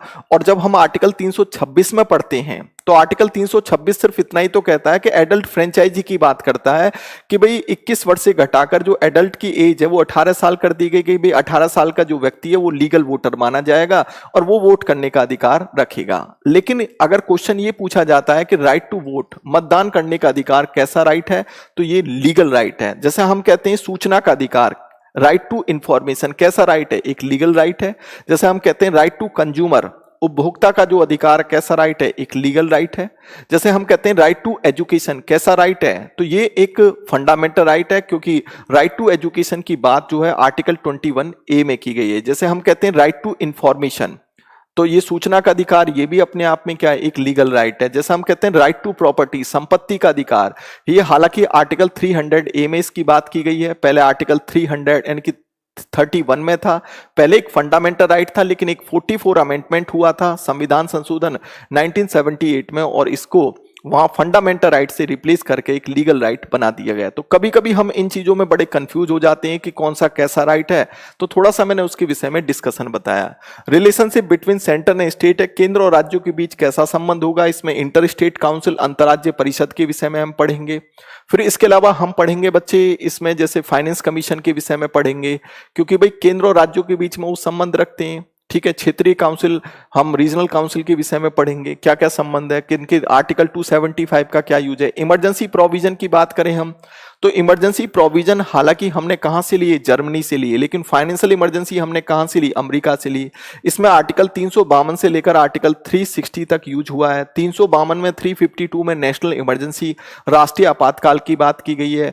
आर्टिकल 356 में प्रेसिडेंट रूल, राष्ट्रपति शासन की बात की गई है। जैसे महाराष्ट्र में अब राष्ट्रपति शासन लगने की गुंजाइश बढ़ रही है। आर्टिकल 360 में फाइनेंशियल इमरजेंसी की बात की गई है। तो कोई भी 3 टाइप की इमरजेंसी है हमारे देश में, कोई भी इमरजेंसी हो, इमरजेंसी को लगातार कौन है, तो बच्चों राष्ट्रपति लगाता है। लेकिन इमरजेंसी के दौरान क्या होता है कि स्टेट की सारी पावर सेंटर के हाथ में आ जाती है। तो हमारा देश उस टाइम एक सेंट्रलाइज होकर काम करता है। तो नेशनल इमरजेंसी का मतलब क्या है, स्टेट इमरजेंसी का मतलब क्या है, जिसको हम राष्ट्रपति शासन कहते हैं, और ये जो फाइनेंशियल इमरजेंसी क्या है उसके विषय में ये तमाम तरह की बातें इसमें आ जाती हैं। फाइनेंशियल इमरजेंसी एकमात्र ऐसी इमरजेंसी है जो अभी तक हमारे देश में कभी भी नहीं लगी है। फिर शेड्यूल कास्ट कमीशन है, शेड्यूल टाइप कमीशन है, उसके प्रोविजन की बात की गई है कि भाई शेड्यूल कास्ट की बात, यानी कि शेड्यूल कास्ट और शेड्यूल टाइप को हमारे क्या लोकसभा में, हमारे राज्य की विधानसभा में जो है रिजर्वेशन दिया गया सीटों के रूप में। जैसे लोकसभा में शेड्यूल कास्ट और शेड्यूल टाइप का सीटों के रूप में रिजर्वेशन है, ये आर्टिकल 330 में की गई है ये बात। ठीक है, कि लोकसभा की जितनी भी सीटें हैं उनमें लगभग 84 सीटें जो है शेड्यूल कास्ट के लिए रिजर्व हैं, और शेड्यूल टाइप की सीट कितनी रिजर्व है, 47 रिजर्व है। ऐसी विधानसभा में शेड्यूल कास्ट और शेड्यूल टाइप की सीटों का रिजर्वेशन है। लेकिन महिलाओं का कोई अभी तक लोकसभा, राज्यसभा, विधानसभा, विधान परिषद में कोई रिजर्वेशन नहीं है। ठीक है, तो यहाँ शेड्यूल कास्ट की परिभाषा है, शेड्यूल टाइप की परिभाषा क्या मतलब है, ओबीसी कमीशन वगैरह सब इसमें आ जाते हैं। एक चीज और बच्चे, यहाँ पर एक टॉपिक और है जो काफी इंपोर्टेंट है, जैसे जम्मू कश्मीर के रिगार्डिंग है। किसके रिगार्डिंग है, जम्मू कश्मीर। तो यहां पर बात आर्टिकल 370 की पढ़ेंगे। हालांकि 370 जो है, 370 का इसमें 3 पॉइंट थे, तो ये जम्मू कश्मीर के रिगार्डिंग जो कि एक स्पेशल प्रोविजन रखता था। तो जम्मू कश्मीर के रिगार्डिंग 370 और 35A का जो कि अब समाप्त हो चुके हैं। ठीक है, तो हालांकि 370 का पहला पॉइंट तो आज भी है, लेकिन 370 का सेकंड और थर्ड पॉइंट समाप्त हो चुके हैं। तो जम्मू कश्मीर के विषय में भी पढ़ेंगे कि जम्मू कश्मीर का प्रोविजन क्या है। साथ में हम जो एक काफी इंपोर्टेंट आर्टिकल है 371, ये भी काफी इंपोर्टेंट आर्टिकल है, जिसमें हर राज्य को कुछ ना कुछ विशेष अधिकार दिए गए हैं, तो इनकी स्पेशल स्टेटस दिया गया उसके विषय में पढ़ेंगे। तो बच्चों यहां पर जम्मू कश्मीर के विषय में थोड़ा सा हम बात करें कि जैसे अभी आपने देखा होगा कि 5 अगस्त 2019 को भारत के गृह मंत्री अमित शाह ने एक राष्ट्रपति के द्वारा सिग्नेचर सहित एक नोटिफिकेशन रखा, जिसमें यह घोषणा कर दी गई कि आज 5 अगस्त 2019 से जम्मू कश्मीर की धारा 377 के अकॉर्डिंग, आर्टिकल 370 के अकॉर्डिंग जम्मू कश्मीर की विशेष स्थिति को समाप्त किया जाता है और 370 के साथ साथ 35 ए भी समाप्त होती है। तो बच्चों एक बात समझो, और आपने देखा होगा कि 31 अक्टूबर को अभी तो जम्मू कश्मीर को जो है यूटी का दर्जा दे दिया गया और साथ में जम्मू कश्मीर के 2 भाग कर दिए, राज्य का दर्जा खत्म कर दिया गया और साथ में लद्दाख बना दिया गया। तो आज लद्दाख भी एक यूनियन टेरिटरी संघ शासित प्रदेश है और जम्मू कश्मीर भी एक संघ शासित प्रदेश है। तो हमारे देश में पहले 7 संघ शासित प्रदेश थे और 29 राज्य थे, अब 28 राज्य रह गए और साथ में 9 यूनियन टेरिटरी संघ शासित प्रदेश बना दिए गए। तो आर्टिकल 370 जो बताता था वो जम्मू कश्मीर को विशेष स्थिति यानी कि विशेष स्पेशल राज्य का दर्जा देता था, जिसमें जम्मू कश्मीर का खुद का अपना एक संविधान था। और आर्टिकल 35 ए जो है ये बताता था कि भाई जम्मू कश्मीर का कौन रेजिडेंट होगा या कौन रेजिडेंट नहीं होगा, क्योंकि जम्मू कश्मीर को खुद अपने राज्य के मामले पर नागरिकता के रिगार्डिंग कानून बनाने का अधिकार था। लेकिन ये दोनों ही प्रोविजन 5 अगस्त 2019 को राष्ट्रपति के सिग्नेचर के द्वारा जो नोटिफिकेशन राज्यसभा में रखा गया तो ये समाप्त कर दिया गया। तो अब जम्मू कश्मीर भी हमारे देश में अन्य राज्यों की तरह है और जम्मू कश्मीर का जो संविधान है वो अब समाप्त हो चुका है। ठीक है, 371 में जैसे मेघालय है, मणिपुर है, महाराष्ट्र है, गुजरात है, तो अलग अलग राज्यों के लिए कुछ स्पेशल बातें की गई हैं जो काफी इंपॉर्टेंट है, वो भी बताया जाएगा। मिससेलेनियस में आर्टिकल 361 क्या है, उसके अलावा हमारा संविधान कब लागू हुआ, कैसे लागू हुआ, तमाम तरह की बातें हैं। आर्टिकल 361 ये कहता है कि राष्ट्रपति और राज्यपाल को विशेष स्थिति प्राप्त है कि राष्ट्रपति और राज्यपाल जो भी काम अपने कार्यकाल के दौरान करते हैं तो वो उसके प्रति रेस्पॉन्सिबल नहीं माने जाएंगे। दूसरी बात, राष्ट्रपति और राज्यपाल जब तक अपने पद पर रहेंगे उनकी गिरफ्तारी, उनको अरेस्ट नहीं किया जा सकता, जबकि पीएम और सीएम या किसी मंत्री को अरेस्ट किया जा सकता है। जैसे जयललिता को सीएम पद के दौरान गिरफ्तार कर लिया गया था और जेल में भेज दिया गया था। समझे इस बात को। दूसरी बात, आर्टिकल 394 जो है ये कहता है कि आज 26 जनवरी 1950 से हमारा संविधान इंप्लीमेंट हो जाएगा। तो हमारा संविधान जो लागू हुआ है वो आर्टिकल 394 के अनुसार लागू हुआ है। तो ध्यान रखना कि कभी कोई क्वेश्चन पूछता है कि जो हमारा संविधान जो लागू हुआ 26 जनवरी 1950 को हमारे संविधान के किस आर्टिकल के अनुसार लागू हुआ है, तो आर्टिकल 394 के अनुसार लागू हुआ है। तो बच्चों ये यहां पर मैंने लगभग आप ये मान के चलो कि 34 यानी कि 34-35 जो है टॉपिक्स हैं जिनके विषय में पूरा का पूरा डिस्कशन हर तरीके से कराया जाएगा। तो आज की क्लास में मैंने सिर्फ आपको ये बताया कि ये टॉपिक किससे संबंधित हैं, क्या क्या आप इन टॉपिकों में पढ़ोगे। ठीक है, तो अब देन आप अपना क्वेश्चन पूछ सकते हो। आपकी कोई भी क्वेरीज हो, आप किसी सब्जेक्ट से रिलेटेड, सब्जेक्ट में कोई दिक्कत हो, किसी टॉपिक में कोई दिक्कत हो, वो क्वेश्चन में आप मेरे से पूछ सकते हो। और ठीक है, अब पूछिए बच्चे जो भी आपका क्वेश्चन है। Which among the following statement is correct, there are provision that is retired जज of supreme court only can sit. क्या पूरा क्वेश्चन पूछिए बच्चे। ठीक है, फिर से पूछिए आप इसको क्योंकि दिखाई नहीं दे रहा ये। तो आप बच्चे अपने क्वेश्चन, वर्ल्ड पॉलिटी कवर होगा। तो बच्चे वर्ल्ड पॉलिटी जो आप बात करते हो ना, वो वर्ल्ड पॉलिटी नहीं पढ़ाया जाएगा, क्योंकि वर्ल्ड पॉलिटी जो सब्जेक्ट है वो पॉलिटिकल साइंस का सब्जेक्ट है, पॉलिटिकल साइंस में आता है सब्जेक्ट में। ठीक है, हम इंडियन कॉन्स्टिट्यूशन की और इंडियन पॉलिटी की बात कर रहे हैं बच्चे इसमें। जैसे मैंने नाम लिखा इंडियन पॉलिटी एंड कॉन्स्टिट्यूशन, तो उस नाम से क्लियर हो जाता है। यूपीएससी ऑप्शनल कवर होगा, यूपीएससी ऑप्शनल कवर नहीं होगा, यूपीएससी का जीएस का पेपर कवर होगा। ठीक है, ऑप्शनल पॉलिटिकल साइंस या पब्लिक एडमिनिस्ट्रेशन कवर नहीं होगा इसमें। ठीक है, बैच की टाइमिंग जो होगी बच्चों रात को 9:15 से होगी और ये जो टाइमिंग होगी 9:15 या 9:30 से मान के चलो, और लगभग 2 घंटे का ये बैच होगा। ठीक है, तो कह रहे हैं there are provision that is retired जज of supreme court can sit and act as जज ऑफ सुप्रीम कोर्ट। बच्चे पूरे ऑप्शन नहीं आ रहे आपके, मैं ऑप्शन एक साथ देखूं तभी तो मैं आंसर का दूं, आंसर का क्वेश्चन। सुप्रीम कोर्ट बिल्कुल बच्चे अच्छे ढंग से पढ़ाया जाएगा, उसमें परेशान मत हो।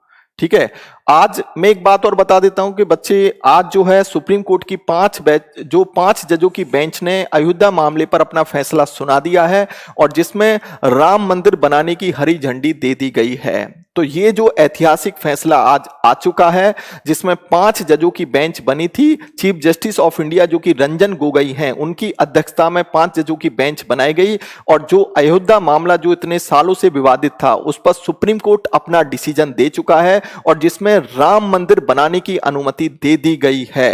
हालांकि यूपी में और जो अन्य राज्य अलर्ट कर दिए गए हैं ताकि कोई दंगा ना हो सके, और सीआरपीसी 144 लगाने की बात कर दी गई है कि कहीं भी अगर प्रशासन को यह लगता है कि दंगा हो सकता है हिंदू मुस्लिम के बीच, तो देन धारा 144 लगाई जा सकती है, और जम्मू कश्मीर में तो धारा 144 लग चुकी है। और धारा 144 का मतलब बच्चों ये होता है कि अगर प्रशासन को यह लगता है कि लॉ एंड ऑर्डर कानून व्यवस्था बिगड़ सकती है, तो then DM district magistrate CrPC 144 लगा सकता है, और ये लॉ एंड ऑर्डर को मेंटेन करने के लिए लगाया जाता है। तो जो अनिर्बन, मैं क्वेश्चन आपका पूरा नहीं पढ़ पा रहा हूं क्योंकि बहुत लंबा है, स्क्रीन पे नहीं आ पा रहा, वो आधा दिखाई देता आधा नहीं। यूपीएससी मेंस तो बच्चे इसमें कवर नहीं होगा, लेकिन थोड़ा सा मैं पुट कर दूंगा कि पेपर आंसर किस तरीके से लिखे जाते हैं।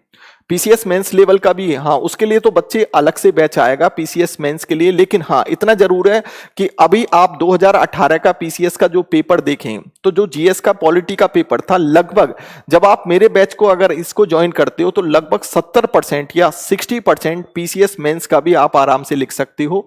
ठीक है, तो रजत कह रहे हैं गुड आफ्टरनून, तो बच्चे गुड आफ्टरनून। आगे शिव सिंह कह रहे हैं आगे बच्चे, अशोक कुमार बादल हैं, अच्छा एमडी सहनवाज हैं, विकास कुमार हैं, हेलो सर आई एम, ठीक है, श्याम है मूल, ठीक है। सौरभ कह रहे हैं पीसीएस मेंस कब करवाएंगे, तो पीसीएस मेंस का भी बैच बच्चे अब जल्दी आएगा, तो ये पूरा का पूरा, लेकिन इससे आपको कहीं ना कहीं मेंस में 50% का फायदा आपको मिल जाएगा इस बैच से, इतना मेरा कंफर्म है, इतना दावा है। 370 के विषय में बच्चे में जो जहां रीजनिंग क्लासेस, ये कौन है जहां रीजनिंग क्लासेस, ये पूछ रहे हैं कि सर 370 के विषय में बता चुका हूं, और एक मेरी वीडियो भी है, पूरे 2 घंटे की वीडियो है 370 आर्टिकल्स पे कि क्या हुआ था, इसका इतिहास क्या रहा। पीडीएफ भी नोट्स आपको, पीडीएफ जो है एक रिटन नोट्स के रूप में भी दिया जाएगा और साथ में प्रिंटेड नोट्स के रूप में भी दिया जाएगा।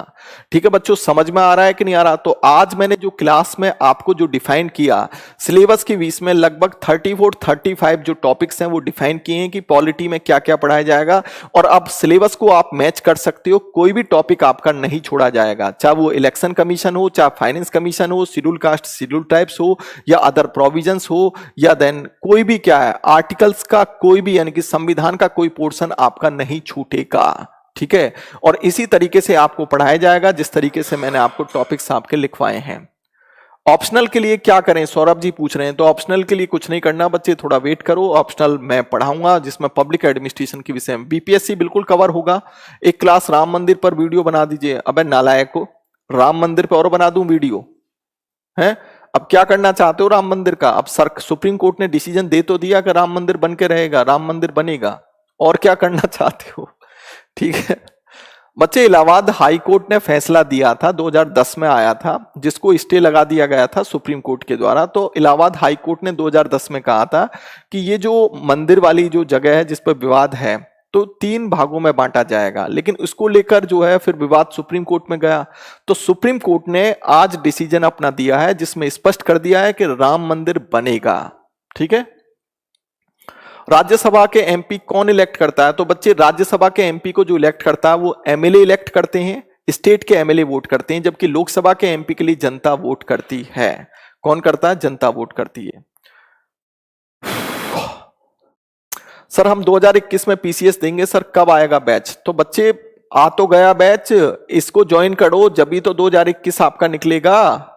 ठीक है सर, मुझे ऑलराउंडर बनना है वनडे एग्जाम के लिए, तो बिल्कुल आप बैच ज्वाइन कर सकते हो। और बच्चे आजकल मैं आपको बता दूं कि चाहे वो एसएससी का एग्जाम हो, चाहे वो पीसीएस का पेपर हो, या कोई भी एग्जामिनेशन हो, आसान नहीं है। तो जीएस तो आपको सही ढंग से करना पड़ेगा, और स्पेशल बैच अगर ज्वाइन करते हो तो वहां पर आपको सबसे अच्छा फायदा ये होगा कि आपके सारे के सारे टॉपिक कवर हो जाते हैं, जबकि जनरल बैच में इतना नहीं पढ़ाया जाता। ठीक है, और जबकि आज जरूरत इतनी है कि आपको सही ढंग से तो पढ़ना ही पड़ेगा। 0 से हाई लेवल होगा, बिल्कुल बेसिक से लेकर टॉप लेवल होगा, इसमें कोई गुंजाइश वाली बात नहीं है। सर आज स्ट्रेटजी बता दो, स्ट्रेटजी कुछ नहीं बच्चे, देखो पढ़ने का एक तरीका होता है कि टीचर के साथ साथ पढ़ने की कोशिश करो। पढ़ने की कोशिश का मतलब है कि टीचर जो टॉपिक पढ़ाता है उस टॉपिक को पढ़िए और उस टॉपिक को पढ़ने के बाद फिर एमसीक्यू टाइप क्वेश्चन निकालिए जो मल्टीपल चॉइस क्वेश्चन होते हैं। तो इससे आपका कॉन्फिडेंस लेवल बढ़ता है और आपको पता पड़ जाता है कि टीचर के कंटेंट में कितनी ताकत है। दूसरी बात, जो भी बुक पढ़ें आप ऑथेंटिक बुक पढ़ें, बेकार की बुकों को पढ़ना छोड़ दीजिए और ज्यादा से ज्यादा बुक को पढ़ना छोड़ दीजिए। बस ओनली कम से कम बुक पढ़ें, लेकिन वो भी ऑथेंटिक बुक पढ़ें। समझ में आ गया? टाइम ड्यूरेशन 2 घंटे का रहेगा, ये मैं बता चुका हूं। ठीक है। टेलीग्राम ग्रुप तो आपको बच्चे पता ही है, पॉलिटी अड्डा के नाम से है। टेलीग्राम ग्रुप जो है मेरा पॉलिटी अड्डा के नाम से है। बुक फॉर कॉन्स्टिट्यूशन के लिए बच्चे, बुक के लिए तो मैंने आपको बताया ना कि आप लक्ष्मीकांत की बुक लेना चाहो तो वो ले सकते हो, जो आईएएस पीसीएस के लिए आती है। एक संविधान का आप बेयर एक्ट ले सकते हो। ठीक है। एमसीक्यू बुक के लिए मैंने गुरप्रीत बता दिया कि आप घटना चक्र की एक आईएएस पीसीएस की बुक आती है पॉलिटी की, देन सेपरेट बुक आती है तो उसको आप ले सकते हो। ठीक है। तो बच्चे आप पूरा का पूरा 1 घंटा हो चुका है और मैंने इसमें पूरा पूरा कोर्स डिफाइन कर दिया है। तो अब 11 तारीख से जो बैच स्टार्ट हो रहा है उस बैच में आप एडमिशन ले सकते हो और उसकी टाइमिंग जो है रात की होगी। 9:15 साढ़े 9 से बैच शुरू होगा और लगभग 11:30 सवा 11 बजे तक, यानी कि 2 घंटे की डेली क्लास होगी। 10 दिसंबर तक हम पूरा सिलेबस मैं पॉलिटी का पूरा फिनिश करा दूंगा। तो बच्चों, जो भी मेरे सामने ऑफलाइन या ऑनलाइन मेरी क्लास को देख पा रहे हैं, आप सभी को बहुत बहुत धन्यवाद। बच्चों नमस्कार। ठीक है। और डीके चौधरी का जो है नमस्कार है बच्चों आप लोगों से। और मैं आपके सामने डीके चौधरी जो पॉलिटी स्पेशल का बैच लेकर आ रहा हूं या आया हूं। मेरे कई पॉलिटी स्पेशल बैच कैरियर पे आ चुके हैं। तो बच्चों धन्यवाद, नमस्कार, जय हिंद।